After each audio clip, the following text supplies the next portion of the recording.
जब से मैं पैदा हुआ हूं 1970 जून 19, तब से मैं सिस्टम के अंदर बैठा था। मैं सिस्टम को अंदर से समझता हूं। मुझसे आप सिस्टम नहीं छुपा सकते। कैसे चलता है, किसको फेवर करता है, किस प्रकार से फेवर करता है, किसकी रक्षा करता है, किसको अटैक करता है, यह सब मुझे मालूम है, दिखता है, क्योंकि मैं उसके अंदर से आया हूं।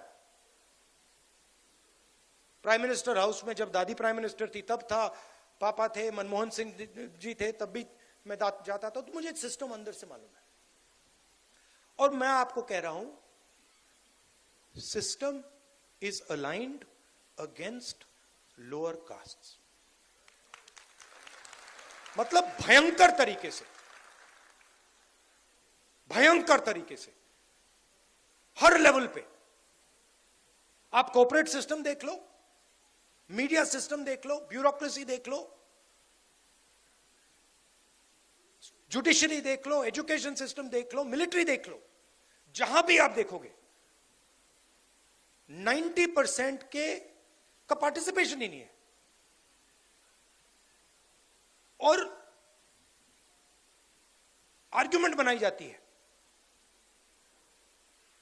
मेरिट की आर्ग्यूमेंट।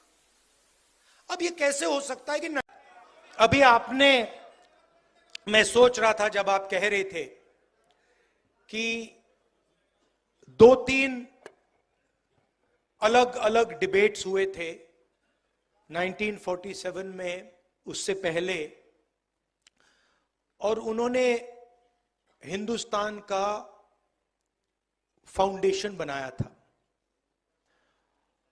और आपने कहा कि अब वही जो फाउंडेशनल आइडियाज हैं उनको तोड़ा जा रहा है, परे करा जाए। कॉन्स्टिट्यूशन सिर्फ एक किताब नहीं है। कॉन्स्टिट्यूशन, अगर आप इसको थोड़ी गहराई से देखें, ये actually transfer of power document है। और ये सिर्फ एक किताब नहीं है, ये एक ट्रांसफर ऑफ पावर की प्रोसेस है जो 1947 में शुरू हुई है। अब एक बात क्लियर है, वो 1947 में भी थी, आज भी है, शायद कल भी होगी, कि अगर आप हिंदुस्तान के पॉपुलेशन को देखें, सर्वे करें, तो आपको पता लगेगा कि तकरीबन 90% पॉपुलेशन दलित, आदिवासी, ओबीसी, माइनॉरिटी। ये फैक्ट है, इसको कॉन्टेस्ट नहीं किया जा सकता। और मेरे लिए एक ही इंटरेस्टिंग सवाल है कि अगर हम कॉन्स्टिट्यूशन को पढ़ें और उसमें साफ लिखा है कि हिंदुस्तान के हर व्यक्ति के साथ एक जैसा बर्ताव होना चाहिए, it is also a document of equality.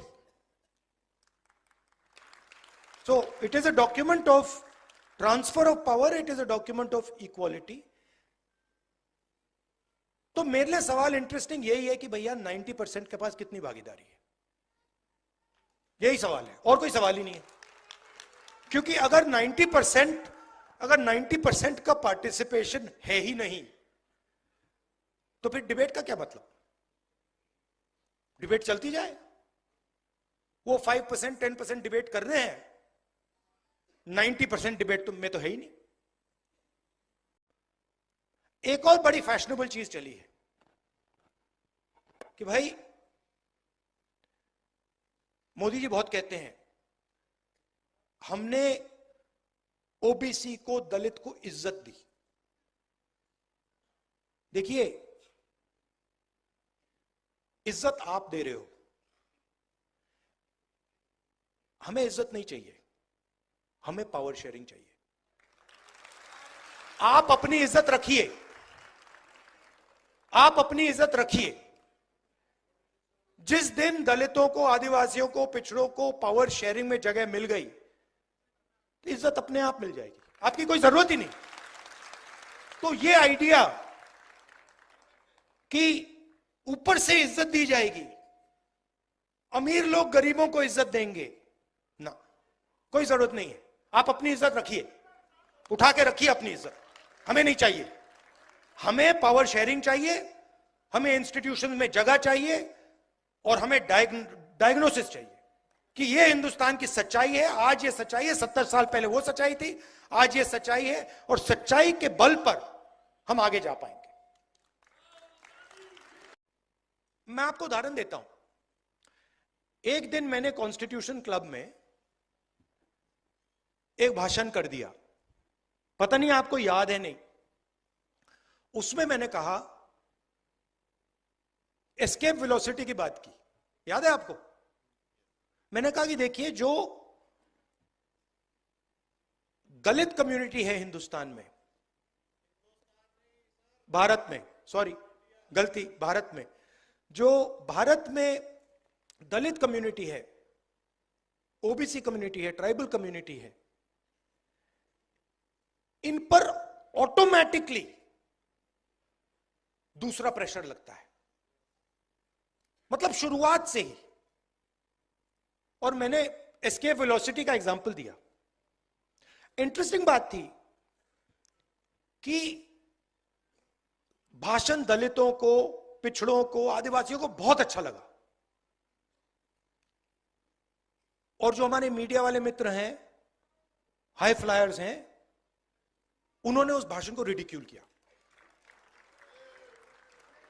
Modi ji कहते हैं भाषण में, पार्लियामेंट में, एक सेकंड भैया, मोदी जी पार्लियामेंट में कहते हैं ओबीसी वर्ग को भागीदारी की क्या जरूरत, मैं ओबीसी हूं। सबसे पहले मैं आपको बताना चाहता हूं, नरेंद्र मोदी ओबीसी पैदा नहीं हुए थे। फिर से सुनो, नरेंद्र मोदी जी दिल्ली का, सुनो भैया, मैं बहुत गहरी बात बोल रहा हूं, आपका लोगों का, आप सब लोगों का भयंकर बेवकूफ बनाया जा रहा है। सुनो, आप लोगों का भयंकर बेवकूफ बनाया जा रहा है। नरेंद्र मोदी जी ओबीसी नहीं पैदा हुए थे। नरेंद्र मोदी जी टेलीकास्ट के गुजरात में व्यक्ति पैदा हुए थे। उनको, उनकी कम्युनिटी को बीजेपी ने 2000 में ओबीसी बनाया। आपके प्रधानमंत्री ओबीसी नहीं पैदा हुए, आपके प्रधानमंत्री जनरल कास्ट पैदा हुए। मुझे बर्थ सर्टिफिकेट की कोई जरूरत नहीं है, पता मैं कैसे जानता हूं कि आपके प्रधानमंत्री ओबीसी पैदा नहीं हुए। वो किसी ओबीसी से गले नहीं मिलते, वो किसी किसान का ऐसे हाथ नहीं पकड़ते, वो किसी मजदूर का हाथ नहीं पकड़ते, वो सिर्फ अदानी जी का हाथ पकड़ते हैं। और ये पूरी जिंदगी में जाति जनगणना नहीं करेगा, क्योंकि ये आपके प्रधानमंत्री पूरे देश से झूठ बोल रहे हैं। ये ओबीसी नहीं पैदा हुए, ये जनरल कास्ट के आदमी है, ये ओबीसी जाति जनगणना कभी नहीं करने देगा। लिख के ले लो, जाति जनगणना का काम कांग्रेस पार्टी और राहुल गांधी करके दिखाएगा।